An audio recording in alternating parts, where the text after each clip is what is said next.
George Kilpatrick Inspiration for the Nation, celebrating people we feel good about. John Mannion is a candidate for New York's 22nd Congressional District. He is running against the incumbent, Brandon Williams. And John, we talked a couple of weeks ago at the McCarthy Manor and had a chance to talk with some seniors.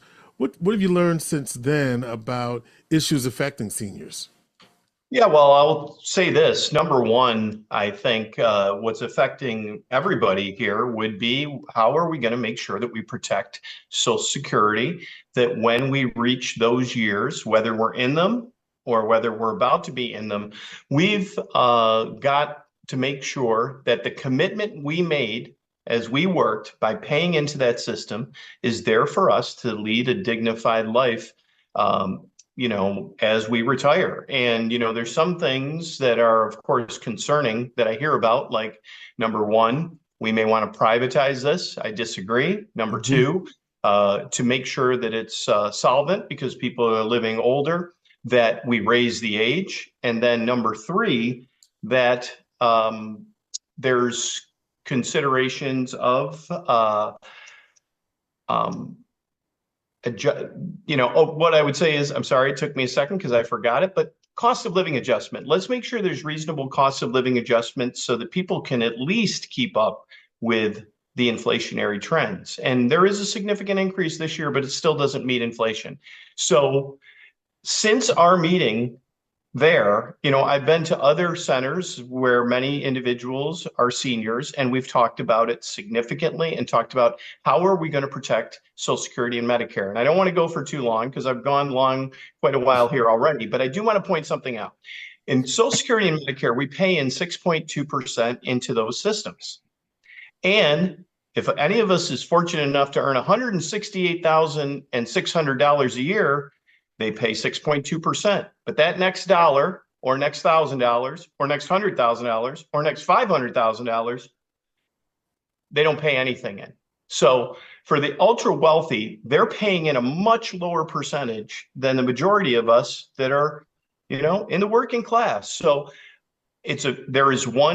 there's a lot of things we can do, but there's one simple solution to make sure we maintain that age where it is. And we have cost of living adjustments that are significant. And we speed up the time that we get people like with a disability onto Social Security. And that is raising that cap above 168, just so the people that have benefited from the systems and honestly, the hardworking people around them pay their fair share, which we're just asking them to continue to pay the normal amount, so that we're not coming back and having these battles. There's lots of other issues affecting seniors, certainly medications and housing, and we can talk about those things. But I think number one is the commitment that we've made to others, that we have earned that benefit, and we got to make sure that it's a robust program that comes back to us so we can live our golden years in dignity. John, Senator, I want to contrast your position versus your opponent's position, specifically on the issue that you just raised around prescription drug costs and things of that nature. If the incumbent is reelected, what impact would that have on the very things you just described? Sure. Well, something that we're all benefiting from are at least what we held on to in the Affordable Care Act. There's a lot of resistance when it happened. I commend President Obama and others for really pushing this, taking the hits honestly on it so that we can expand the access and affordability and honestly equity in our healthcare system without completely blowing it up. We try to get to a better spot. So here's some things that benefit from that. I think number one, I got a kid right now who is 25 years old, 11 months and 2 weeks. And he has been on my insurance, which is good insurance, right? I'm on the state insurance. It's a very good insurance. Yeah. But if he had to change a job, he had to worry years ago about what his insurance was like. How is this going to impact him? And he has changed jobs a couple times, not too many, but he could do that and stay on my insurance.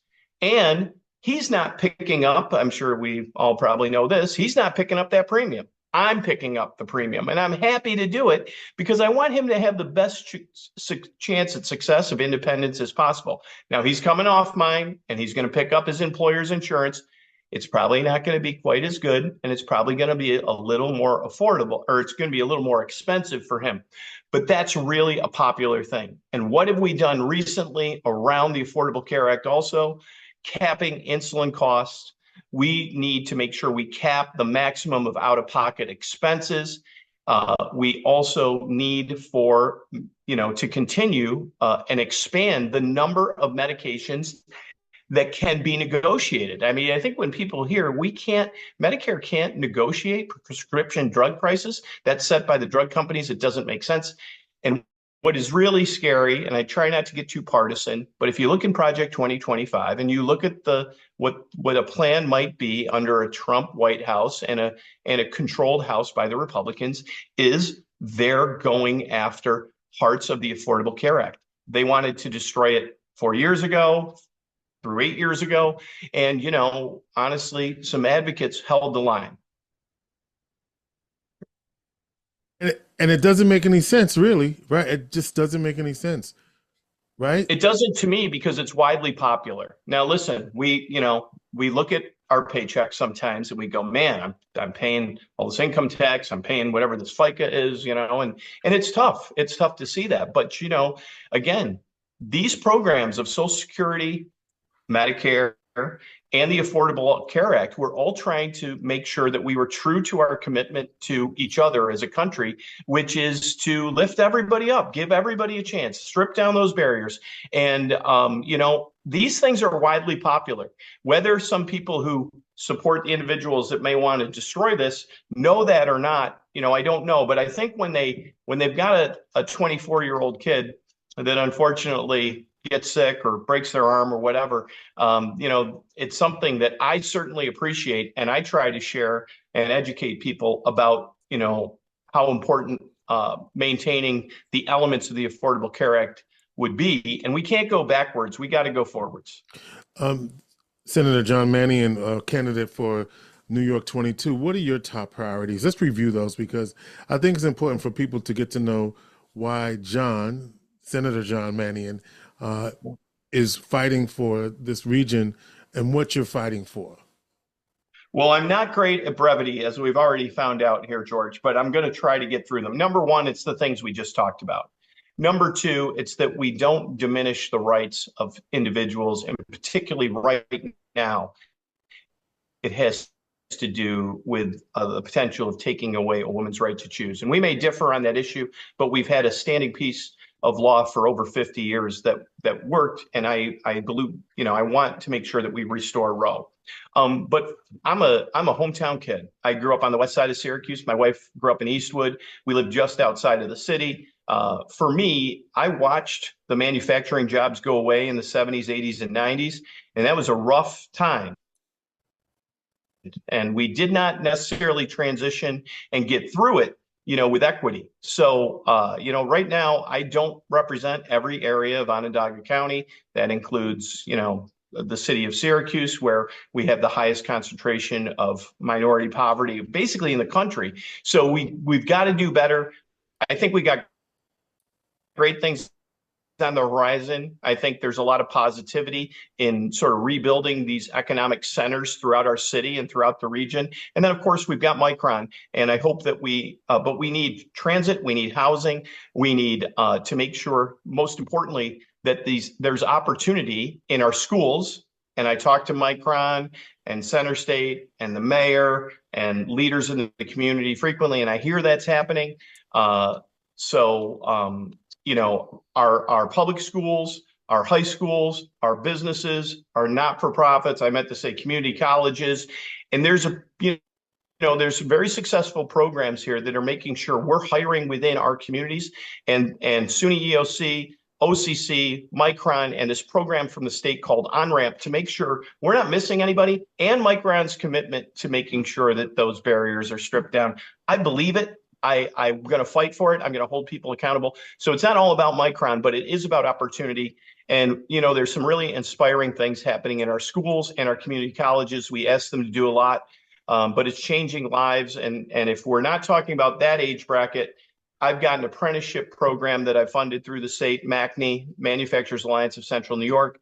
And on their website, there's opportunities. So if somebody's looking to change a career who might be a little bit older, or they're at the beginning of their career, I want to make sure that there are resources there so people can learn as they earn. So I would say, fundamental rights, protecting Social Security and Medicare, and opportunity and tackling the issues related to poverty that are much larger than just an education. It's more than that. John, I was on a call not too long ago, Senator, and one of the subject matters, in fact, this past week, there was a review of the Project 2025 and the impact of that. And that's pretty much a platform that is supported by and large by members of the GOP, Republican Party. And I'm thinking that one of the concerns was that while a lot of focus has been on the presidential race, that a lot more emphasis needs to be put on races like yours. Now, America is watching New York 22. People know about this race, right? But for many of the down ballot races, if we want to impact the efforts that are underway in 2025, your race and many of the other statewide ballot races are critically important. So when you think about Project 2025 and if that majority is elected and what that might mean?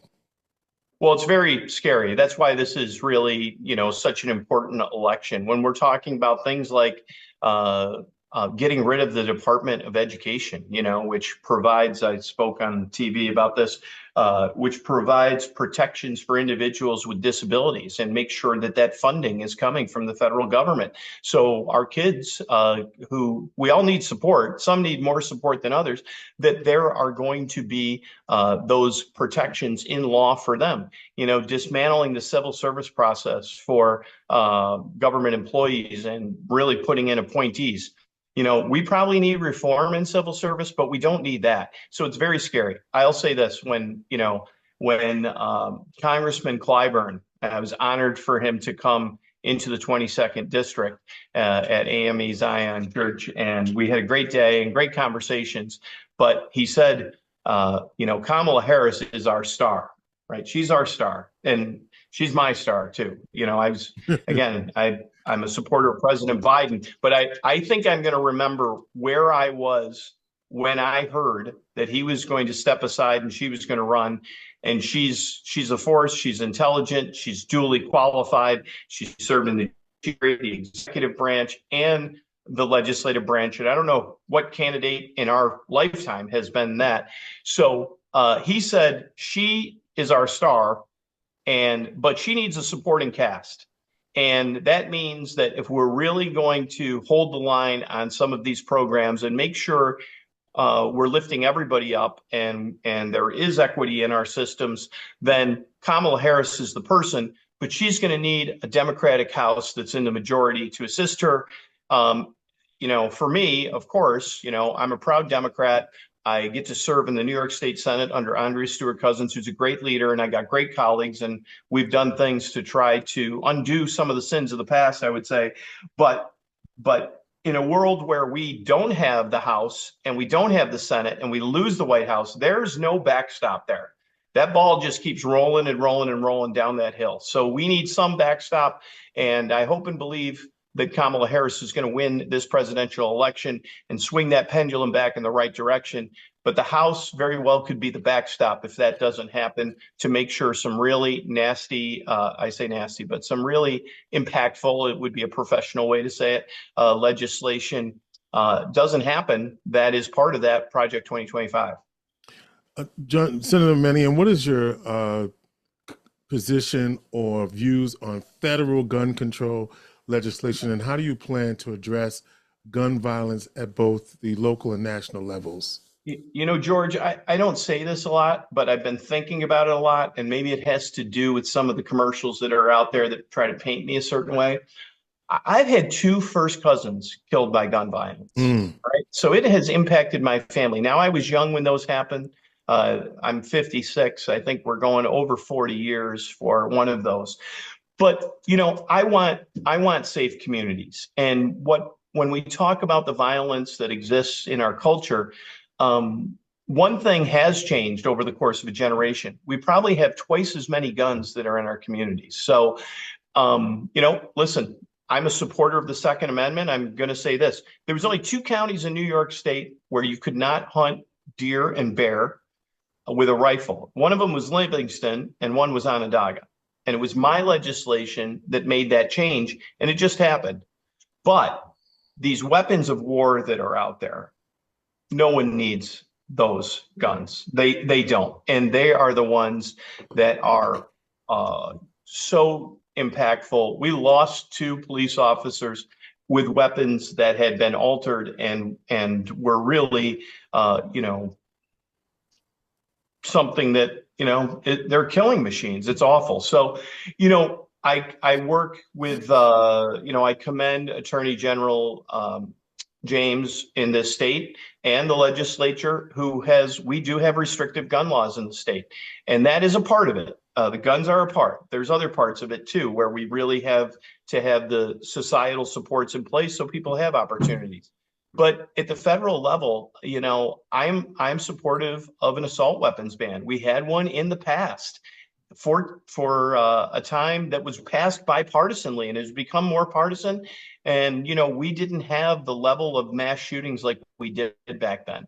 So we need strict gun trafficking laws. I don't like high capacity magazine weapons, but I do think there is a balance there. Universal background checks make sense. In the state already, we've passed red flag laws so that we can keep dangerous weapons away from people and still go through a process that is judicial and a due process, event. Yeah. So anyway, again, I think we need a balance, certainly protect a person's right to responsible gun ownership, but we got a lot of guns out there, and we certainly have weapons that are weapons of war, and those I cannot support because they only harm. And certainly our kids, should not go to school thinking that there's going to be an incident in their school, and they're traumatized by the fact that it may happen when they do these lockdown drills. You talked about Micron. Let me go back to, because I want to get into some of the other issues like job creation. Both you and your opponent you personally have been, your character has been subject to negative advertising by your opponent, and then you guys hit back. What's your thought about how you've been depicted, and what do you want people to know about who John Mannion really is, as opposed to how John Mannion has been portrayed in these ads? Sure, George, I really appreciate the opportunity to speak to this. I'm going to say this. I've lived here my whole life. I was a teacher for almost 30 years, which is a level of being a public figure. I've been a state senator for almost 4 years. People know me here. I know a lot of people. And, going back to the primary, a few days before a primary election, all of a sudden, something anonymous is said and posted on social media. And, certainly that was impactful on me. It was impactful on my family.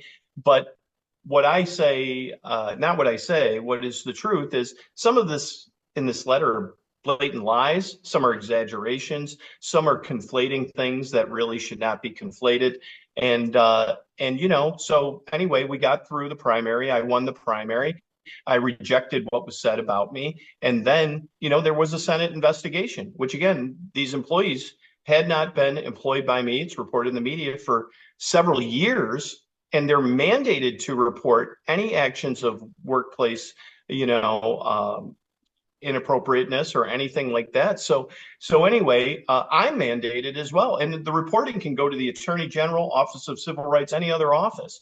So it was investigated by the Senate and nothing was found. But what did happen is, you got a lot of toxic words in a document that can be used, and now they're being used. And the other side here, my opponent, or his supporters, I should say, if I'm being kind, really cut a piece of commercial that is really nasty and honestly effective. I mean, when I watch it, George, I wouldn't vote for that guy either. Who would vote for that guy? They actually had a previous commercial that had to be taken down because of what the content in it, and it was so egregiously untrue. And we're trying to get this one down. I did punch back. People were texting me and calling me, people that care about me, and said, like, you gotta hit back. You gotta do something. So you know what? We put together a piece that hopefully is appropriate, but does show my opponent actually being hostile towards an employee, threatening that employee on video. I went through an investigation, fully cooperated, independent, external, thorough investigation. I don't think his instances were ever investigated. And, all I can do is keep my chin up. I know who I am. I move forward. And when I go in a room, I can't worry about what people are thinking. What I can worry about is how I present myself in that space and make sure they know I'm in it for them. I'm here to work for them. It's awful that we exist in this world of really nasty, dirty politics where you can really almost say anything, and unfortunately people believe it. George, I had somebody come up to me the other day who went door to door for me, and they said, I'll vote for this person and this person, but I ain't voting for Mannion. And that's tough to hear, because it's just not true, but all you can do is work and hope I'm on the right side of this. And I appreciate you giving me the chance to chat about it. I'm glad you did speak to it. I know you talked about Micron, and we know that because of legislation that Senator Schumer, legislation that Governor Hochul and the team here in New York put together, made with the CHIPS Act and et cetera, made all of that possible. Do you have your eye on legislation that you think will be another accelerant for creating jobs and attracting new industries to the region? And maybe the thing is, a lot of the jobs that are coming are going to be high tech and renewable energy sector type positions, perhaps. Yeah. But what about the rest of us? Yes. So that's a great question. And again, I've been long-winded, and I probably will be a little bit here. But to start, I agree. This was a priority for the county. The county executive was developing the site at White Pine and doing a lot of the negotiating. It was a priority for President Biden. Chuck Schumer was the Senate Majority Leader, and as a result, made this a priority. We needed a state tie-in. It's Al Sturpey's legislation and Jeremy Cooney's out in Rochester. I was the co-prime sponsor of the legislation. If we didn't have a state tie-in, where you use clean energy and good jobs, you are going to, you can access these incentives. You couldn't access that CHIPS and science money that Schumer was passing. So we had to have a state tie-in. It was a priority for the governor. I wasn't saying Micron. I didn't know if Micron was in the mix, but I did know that folks in the county and Center State and others said there could be a really big fish out there. We got to be ready. And if we didn't have that legislation then, we weren't back in session for a whole other 6 months. It wasn't going to happen. So we got it done. And a few months later, Micron announces. Now, to your question, how are we going to make sure it's not just tech? How are we going to make sure it's there for everybody? Well, I will tell you, I'm a supporter. And, people are skeptics, and I don't blame them, because we've been sold a bill of goods before sometimes. But the people that are engaged in this are really people that I know their commitment to making sure that there's opportunity for everyone, and they love the region like I do. So number one, Micron says we are going to make sure we reach out to every community and there's opportunity there. So they're in our schools. They're communicating with their schools to make sure that we've got the curriculum out there, these tech programs. Every one of the 5 city high schools in Syracuse has a unique tech program. And Dr. Warren Hilton up at OCC, he comes into town and he's been asked to not just do great things at OCC. We asked him to do 17 new things too with this huge Micron deal. So that's really exciting. And then when you talk to Micron and they talk about making sure we want a workforce that is reflective of this community, they create, and I might get the name wrong, but the Community Engagement Board or Committee, and then it's headed by Melanie Littlejohn and Tim Penix. And you go, they're true to their word, and they're already investing. They're investing in our STEAM school, our regional school that's going to have unique tech programs, post-production of film, electric car maintenance, some cool stuff that's going to hook these kids in. And then, Micron has Dr. Robert Simmons. If you haven't met him, I told him the other day, I use his name all the time because I say he's going to make sure he's one of the people that says, we're going to make sure there's opportunity for everybody here. The state has this on-ramp program.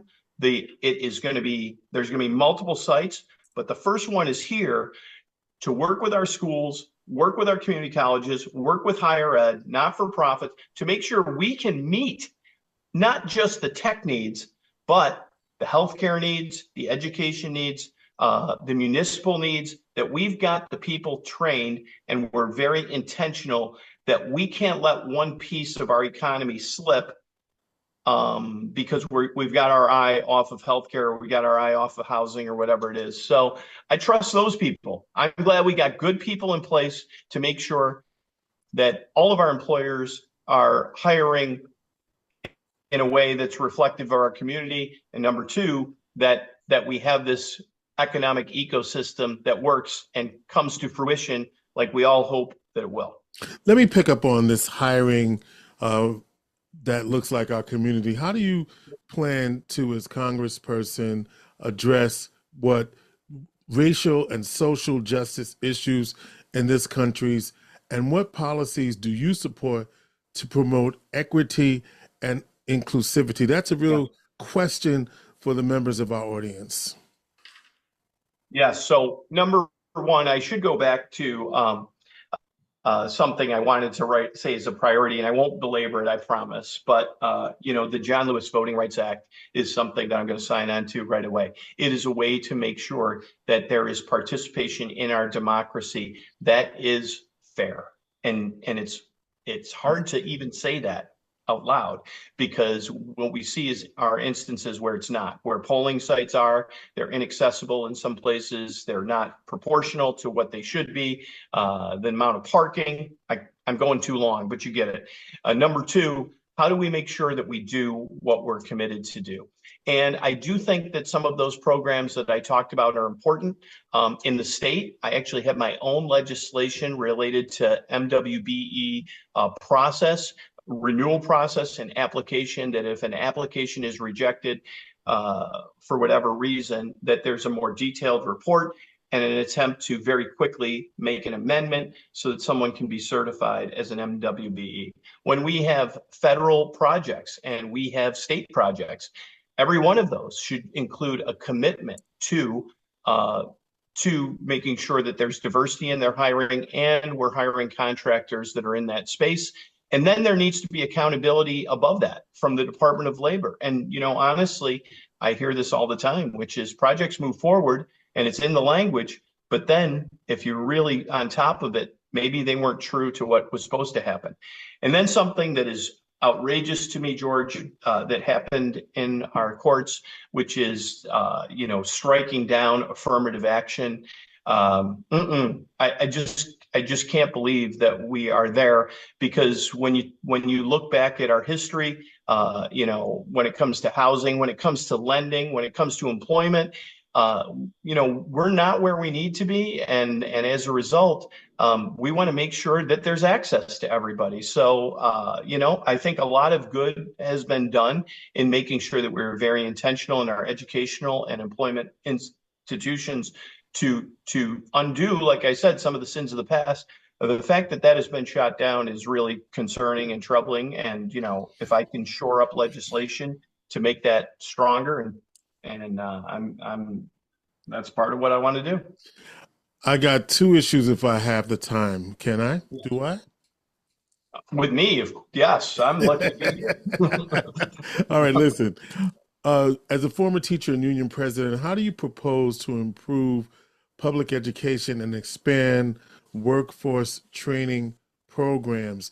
And I say that because this goes back to this idea of abolishing the Department of Education. And you, as a teacher, I'm sure that's an abomination to you. Is there anything you can that you can incentivize What can you incentivize at the congressional level to Right. improve public education and make sure that our schools are properly funded? Yeah, you're right, that a lot of this is state driven, but there is federal stuff, and I hope I can say quickly a couple things that I really care about. Listen, first of all, I'm an unapologetic supporter of public education. It is the great equalizer. I've watched it change lives. It's inspiring. My kids benefited from it for sure. When you talk about workforce, I do think the stigma of the trades and of manufacturing, I've just seen it in the last few years, is going away. Kids in these schools are getting on buses and going to different sites and seeing and working with their hands for a while and going, I like this. I think that our graduation requirements are too rigid and they're preventing kids, especially in those ages of like middle school. We lose a lot of kids in middle school. So, I just think we need a little more flexibility in that middle school space and in that high school space, so that they have the chance to experience such a variety of things, to figure out what their passion is and know that passion when they're in their early teens. From a federal level, I think we need more teachers in our schools. We need greater diversity so that kids that are learning have a role model that Higher maybe pay, higher higher. pay, Yeah, yes, higher pay. absolutely. And You're so, a teacher, you know the deal. yeah, I do. And what I think we want, we got great SUNY schools here. You can become anything. We in the state legislature made sure we kept tuition frozen. We raised the amount of TAP. We have the Excelsior Scholarship. And all those things are great. But I think we should do more. I think our school districts, they need these kids. And I think there should be federal support for our public schools, so that if somebody goes to school while they're getting their bachelor's, while they're getting their master's, if we're requiring that, that if they commit to teaching, in New York State, maybe they commit to teaching in a very rural school, maybe they commit to teaching in an area that has high concentrations of poverty, whatever it might be, that when we talk loan forgiveness for college is too expensive, but when we talk about loan forgiveness, this is something that I think made sense. Let's forgive some loans if you're going in and filling the gaps where there's really a need because of a shortage of teachers. So, I mean, I could keep going, but those are the basics, and I think that's where the feds can help. Also, we passed this ESSA law, the Every Student Succeeds Act. It's too emphasized on testing. The testing is not fair and really not a good reflection, in my opinion. It's just one snapshot in time. It's not a good reflection of the great things that are happening in our schools and with these kids. So, yeah. What do you say? Is two and a half more things. Lead contamination, Syracuse aging infrastructure. How can you help fund some of the environmental cleanup that's necessary and to improve infrastructure? Biden administration was behind a massive infrastructure bill, but we need more. We do. Our communities here are old. Syracuse and Utica have been around for a long time, right? So our infrastructure is old. You talk about the pipes in the city of Syracuse, how long they've been there. There's an incredible loss of water, period. The leaking that occurs in those pipes as it's delivered, some of it from Skinny Atlas, I forget how many miles, 13 or 18, I should know. I hope I don't get beat up on 19. But unfiltered, right? Unfiltered, unpumped, it just barely comes down to the city. We lose a lot of that water. But let's talk about the pipes. State has, and the federal government and the city have a program to replace these last line pipes that have been around. We can't have lead in our kids' bodies. It causes so many problems throughout their entire life. It impedes their learning. It impedes their health. We see increased rates of incarceration, increased rates of mental health problems, of developmental disabilities. It's awful. So we need those programs and the funding, but we need people to be able to get to that funding too. And it's not that easy all the time. I hear it from people all the time. And then the worse than the pipes is the dust, the paint dust. The paint dust is really dangerous, gets into these kids' lungs, gets into their bloodstream, and damages their brains. So let's we need people. We talk about people in the workforce and the wraparound stuff. We need code enforcers. We want to train those code enforcers, and there's people with the skills that are probably a fantastic fit for that. Code enforcement, if you see a violation, let's connect a landlord or a homeowner to these federal programs or state programs, and then let's hold them account. Let's get to completion. I hear stories about people that move from one place to another, and their kids end up contaminated with lead because they're in a dangerous home. And it breaks my heart to hear it, because they love their kids and they tried to raise their kids right, and they just happen to be in a toxic environment that hurts them. So there's a lot to say there, but lead is a big problem, as we all know. John, I know that there's a very, it's a touchy issue, but I got to bring it up because the audience expects me to. The issue of reparations, and it's being studied in states across the country. Is it an issue you think deserves to be studied? Yeah, there is a study that's happening in New York State right now, and James Sanders, senator, who I have great respect for, carried that piece of legislation. It went through, and I supported it. And I have, I don't want to, tell too many stories, George, but I'm going to tell one quickly here. We talk about sins of the past and how far have we come, or how far have we not come, and and the affirmative action decision was also one that was really impactful. So my dad, he lost his dad. He dropped out of school when he was 42 years, or he dropped out of school when he was 16, went to work as a day laborer for New York Central Railroad, and he was there for 42 years.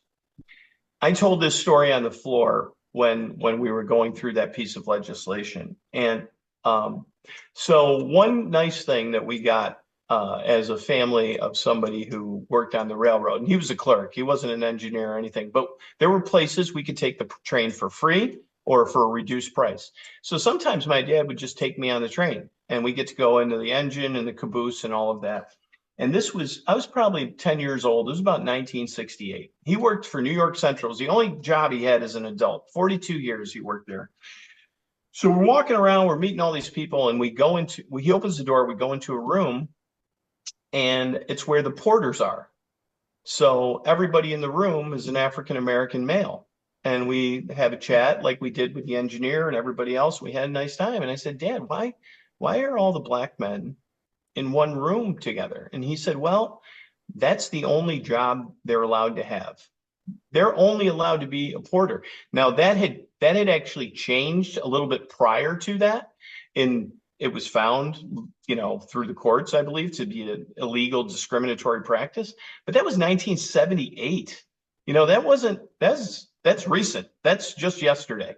And, I think about my father who started out, honestly, probably working under 18. I don't know how he swung that. He said he had to work every day. He would show up, but they were expecting him to show, and he worked until he hit 18 for like a year and a half. But he could have been other things other than a clerk. The men that were porters were limited to the variety of jobs that they could have. And the fact that happened in my lifetime is really impactful on me. And it's something I forgot, George, for years. And then it's an issue like this piece of legislation we're talking about that comes up. And it's a reminder to me, like, and again, as a white person, it's a reminder, like, man, you see sort of the negative impact that has happened because of slavery or Jim Crow or otherwise, but that was again, wasn't me that was impacted, but I watched people become impacted. And my dad, who worked in a place that he loved, he got to share with me what that was. And as a young person, you go, that's not fair. John, I guess, so I did do my 2.5. I'll ask you lastly, when you think about where we are in this country, this divide there was a time when you could, battle it out legislatively and then go for a beer later, right? Yes. We've seemed to have lost that ability to do that. And I know in our last conversation, you said that you will and you have worked across party lines to get things done for the good of the community. You said that. So I guess, and maybe this is not even a political question, Sure. but will we be able to survive the election of November 5th, 2024, one way or the other? We Because, have to. Yes. okay, you understand what I mean? Because, I do. Yeah. yeah, We have to. We have to survive. I've got we do. We're not a perfect country, but we're a great country. And we're actually going through a time that's not necessarily great for everybody. But if you look at other times in our history, it's pretty prosperous right now. Wages are up, unemployment is down, the economy's growing, inflation's coming down, thank goodness. But as a senator, I've got really good relationships with my Republican colleagues, and I have really good relationships with my Democratic colleagues. And sometimes, I disagree more with my Democratic colleagues than others, but we're behind closed doors. So we're duking it out in there. And as I mentioned before, I'm fortunate that we have a great leader in Andrea Stewart-Cousins, because when we come out of that room, nobody knows a thing. And she makes sure I gave everybody their time. This is what we're going to do. Doesn't mean everybody's voting the same way, but it does mean that this is what we've agreed to, and we're going to stand strong together. And that's a true, representation of real leadership in a world that needs it. But the question is about working together. I'm disabilities chair. We pass legislation almost unanimously through committee and on the floor that comes through my committee. And of course, working for people that are vulnerable or need additional support in the disability space is one that we should all be able to come together and work together on. And it's a reminder, I think, to everybody that we should do that, and we do that. I will say this: we're in silly season, as my colleague Zelnor Myrie, who's running for mayor in New York City now, would say. We're in silly season, but it's worse than silly, because you know how impacted I am right now. It's hard to come through this and not be jaded and not be angry and not be vindictive. It really is hard. So that the nastiness of the campaigns creates a greater division. And of course, the perpetuation of what happens on social media does too. Mike Lawler and Jamal Bowman had neighboring districts in New York, right? And that's a whole other story. But they happened to be on a plane together. They sat next to each other. They took a picture as a joke because they got seated next to each other, and they posted it on social media. And the Republican Mike Lawler and the Democrat Jamal Bowman both got torn to pieces. And they weren't getting torn to pieces by the other side. They were getting torn to pieces by their own side. So you got to be a little bit forgiving and understand that if we really want to work together, you got to let people work together and not criticize them for being a rhino or a dino and all that stuff, because we're all Americans and we got to get it done. And in this area, you absolutely have to work together, because we're just not super left or super right. Finally, John, I said that I'm like a preacher, right? A Baptist preacher. In closing, The music just keeps playing. I just thought it was going to stop. Yeah. What is the main difference between you and your opponent in this congressional district? I'm from here. I get it. I lived here. I rode my bike all over this place. I've driven in every corner of the 22nd district. I've watched how things have changed for the better and for the worse, but I love it. I love it here. And part of my motivation for running for Congress is I wanted somebody from here who truly is committed to making change for the better and for everybody. And we talked a lot about the city of Syracuse. It's not all about the city, but I don't represent the city right now. And I do want to represent the city. And I certainly, even not representing it, I've spent a lot of time in it, because that's our core. And in some ways, that's where the greatest need is. So, I hope people support me. I ask them for their vote. I certainly appreciate the opportunity to be on today and in the past. And if people got a question for me, I'm here to listen. And if they get in my ear and go, John, I don't like what you did with that vote, and I think you ought to be at this event, I'm going to be true to my word. I'll either explain where I'm coming from, or I'll show up because I didn't leave a classroom to get it wrong and make this political world work and Central New York and the Mohawk Valley worse. I did it to make it better, and I hope everybody believes me. I'm looking at the calendar here. Exactly 3 weeks. Are you ready?